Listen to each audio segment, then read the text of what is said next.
भूटान के 2 दिनों का दौरा पूरा कर प्रधानमंत्री नरेंद्र मोदी दिल्ली लौट आए हैं और आते ही उन्होंने एलएनजेपी अस्पताल जाकर घायलों से मुलाकात की। भूटान से ही प्रधानमंत्री मोदी ने साफ साफ कह दिया था कि भारत इस धमाके की तह तक जाएगा, दोषियों को बख्शा नहीं जाएगा। और दिल्ली लौटते ही वो एक बड़ी बैठक करने वाले हैं। अब से 1.5 घंटे बाद यानी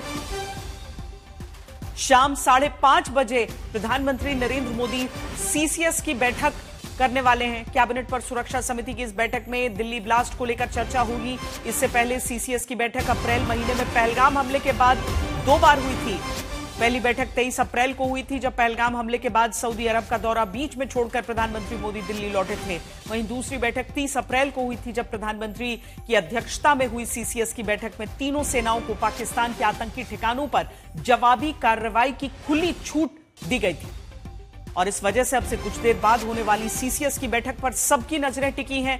प्रधानमंत्री मोदी दिल्ली लौटते ही एक्शन में हैं। उन्होंने भूटान से दिल्ली लैंड करते ही सबसे पहले एलएनजेपी अस्पताल का रुख किया और वहां घायलों से मिले। इसके बाद वो सीसीएस की बैठक करने वाले हैं। इन सब के बीच एनआईए ने जांच की शुरुआत कर दी है। एनआईए के एडीजी विजय साखरे के नेतृत्व में 10 अधिकारियों की टीम बनाई गई है। दूसरी तरफ पाकिस्तान डरा हुआ है। भारत ने अब तक कुछ कहा नहीं है, लेकिन पाकिस्तान के रक्षा मंत्री ख्वाजा आसिफ पलटवार की गीदड़ भभकी पहले ही देने लगे।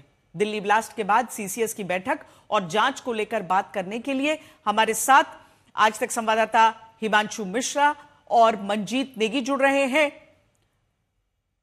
और 2 खास मेहमान भी हमारे साथ जुड़ेंगे। लेकिन हिमांशु, पहले यह बताइए कि प्रधानमंत्री ने पहले भूटान की जमीन से, वहां से सबसे पहले इस पूरे मामले पर कहा कि इंसाफ किया जाएगा। उसके बाद दिल्ली आते ही घायलों से मुलाकात और अब सीसीएस की बैठक होगी।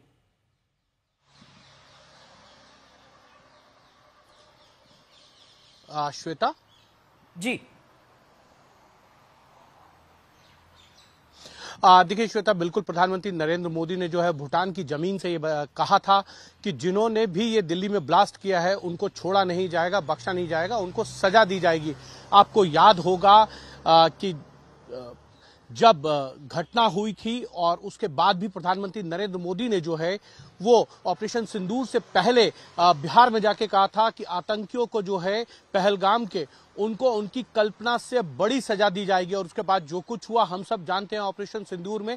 और जब ऑपरेशन सिंदूर को लेकर सीज फायर की घोषणा हुई, उससे पहले भारत सरकार ने यह साफ कर दिया था कि अगर इस तरीके की आतंकी घटना दोबारा होगी तो भारत उसे जो है एक्ट ऑफ वार के तौर पर देखेगा। और यही कारण है कि पाकिस्तान की तरफ से जो है उनके रक्षा मंत्री लगातार ये बयान दे रहे हैं कि अगर भारत ने कुछ किया तो उसका जवाब दिया जाएगा। लेकिन आज सीसीएस की बैठक है और सीसीएस की बैठक के अंदर जो है दिल्ली में जो ब्लास्ट हुआ है उससे जुड़ी जितनी जानकारी है वो साझा की जाएगी और ये बताया जाएगा कि किन लोगों का इसके पीछे हाथ है। क्योंकि अभी जो है एनआईए वो पूरी जांच कर रहा है और जितनी जानकारियां हैं वो शेयर की जाएंगी। लेकिन इतना जरूर है कि सरकार की तरफ से पूरी छूट है जांच एजेंसीज को और कि जिन लोगों ने इस काम को किया है उनको पकड़ा जाए और उनको फिर जो है सजा देने का काम जो है वो किया जाएगा।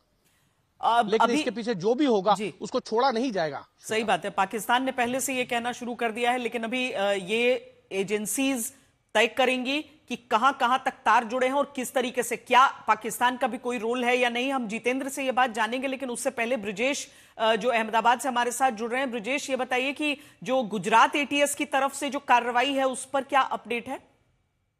देखिए, गुजरात एटीएस की जो कार्रवाई थी उसके अंदर जो सबसे बड़ा मामला था कि ये एक ऐसा मॉड्यूल था जो पहले कभी भारत में नहीं हुआ।